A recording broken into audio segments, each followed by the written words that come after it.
Hi, Sean Huxter here again. Today I'm going to give you a little update on my Sydney Swift project, my homegrown Doom Zone, which is based on a steampunk sort of gas masked villain.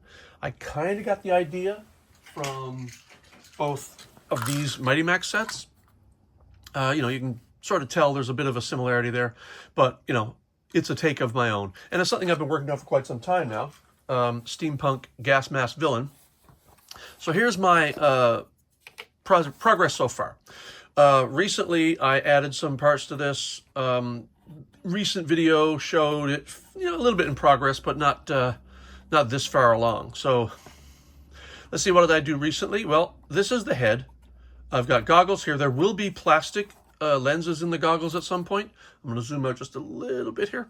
And these will be copper. I'm pretty sure some of the colors here are going to be the same. I like this turquoise here because it's going to go well. But the main part of the mask is going to be this olive green because so many gas masks are kind of done in military olive green. This forehead cap is actually going to be this kind of steel blue color, whereas this wax seal is going to be more like this burgundy color because wax seals are more familiar as burgundy. And this is my logo for Sydney Swift. Right now I've done it in blue with silver painting just to try it out. But you can see the copper. I'm going to put copper here. I've added details to the goggles. There's a nose now, and I've updated the chin, but the real magic is now happening on the inside. Let me talk you through it. So the first thing you do to open this Doom Zone is you pull aside the goggles. First thing you see there is you've got stairway in this goggle leading up to a floor. I think I showed that before. On this side, you've got a power generator and these cables and machines leading down to the power generator. And that will eventually have a cable going inside the head. I've left a space open for the head so that the power generator can fit inside without a problem. And this side I have a little cut here where so that the floor can sink neatly into the head.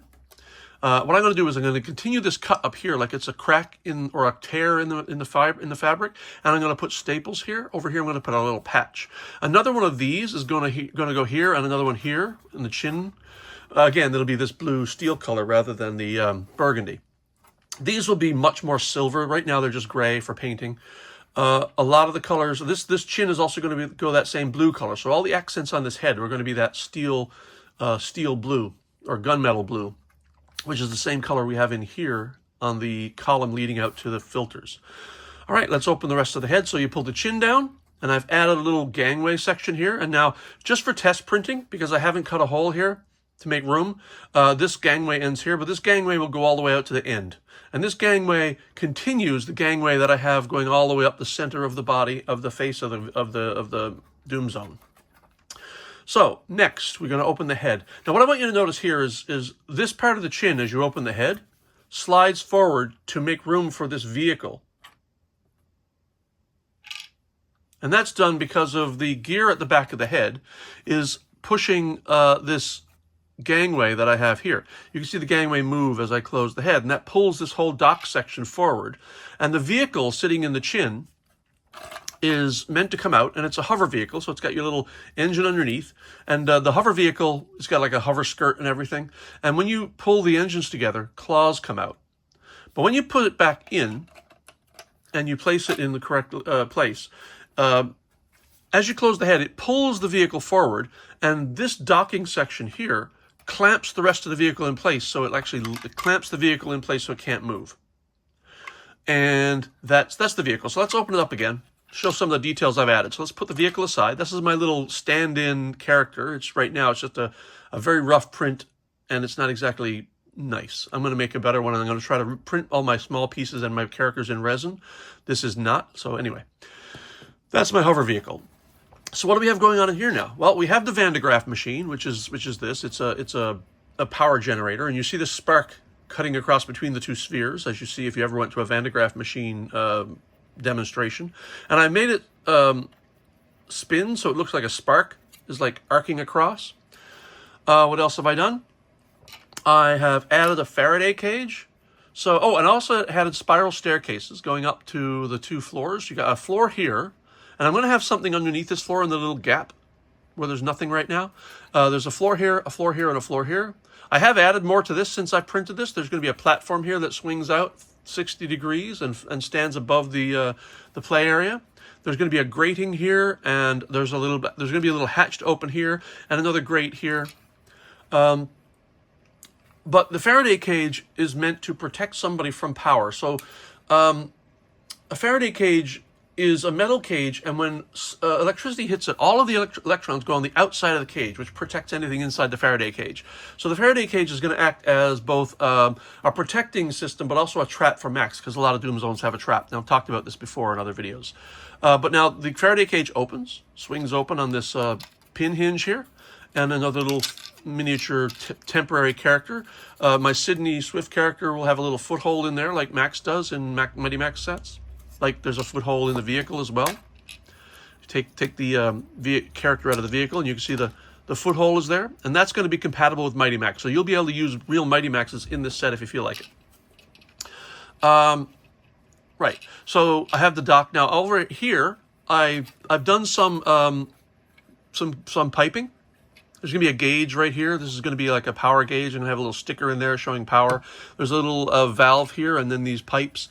And I've added a pipe coming from the hinge because it sort of like just was flat here.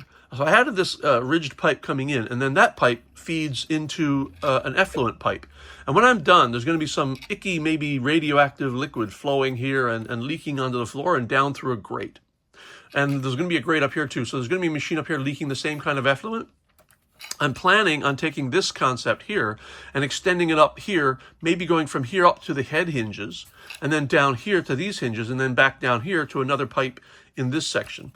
Of course, I think right now the coolest thing I've done is I've added in a lot of Mighty Max sets, you've got a villain and then you've got a monster. So the villain might be an evil scientist and he is making a creature, or he might be a caveman with a tiger, or in a lot of cases it's some villain making a monster, or in some way intimidating a monster, or ruling a monster, whatever. My steampunk villain's monster is going to be this, and it's a centipede, sort of. It's made of turquoise or patinaed copper body parts with copper gears and black pincered legs, and then the rear of it has like these pincers here.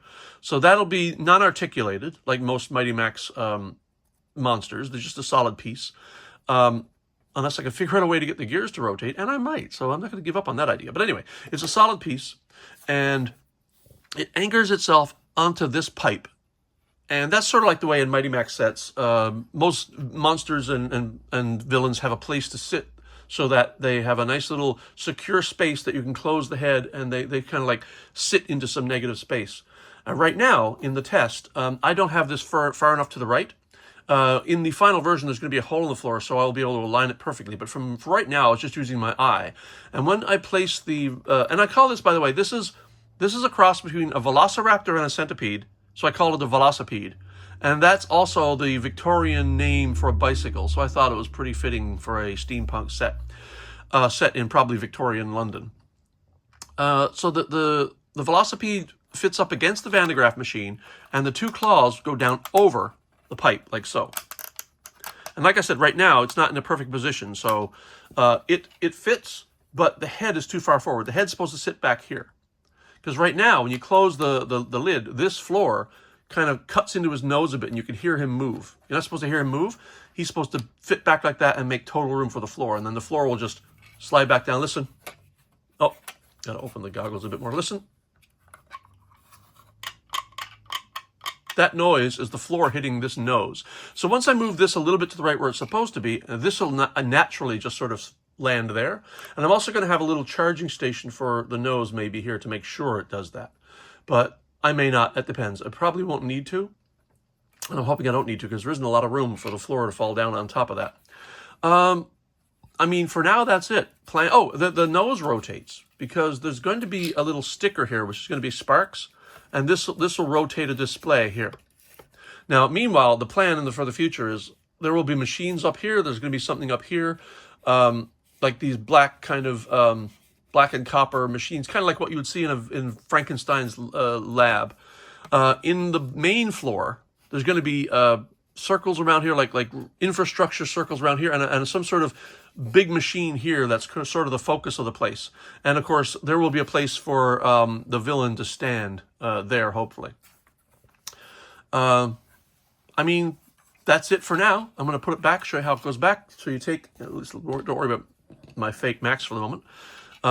So the vehicle sits onto, there's a little pin here that's going to clip into the hole on the engine. So it'll be a nice, satisfying snap. Because right now it's a little weak because it's not tall enough. And then you close the head, close the goggles, and close the chin. And that is Sydney Swift shuts down the steam power punk. Progress so far. Much more coming, and I will make videos as I get more progress done. This is Sean Huckster. Thanks for watching. Enjoy the video, I hope. And look around my channel. There's all sorts of really fun videos here. All right. Thanks a lot. Bye-bye.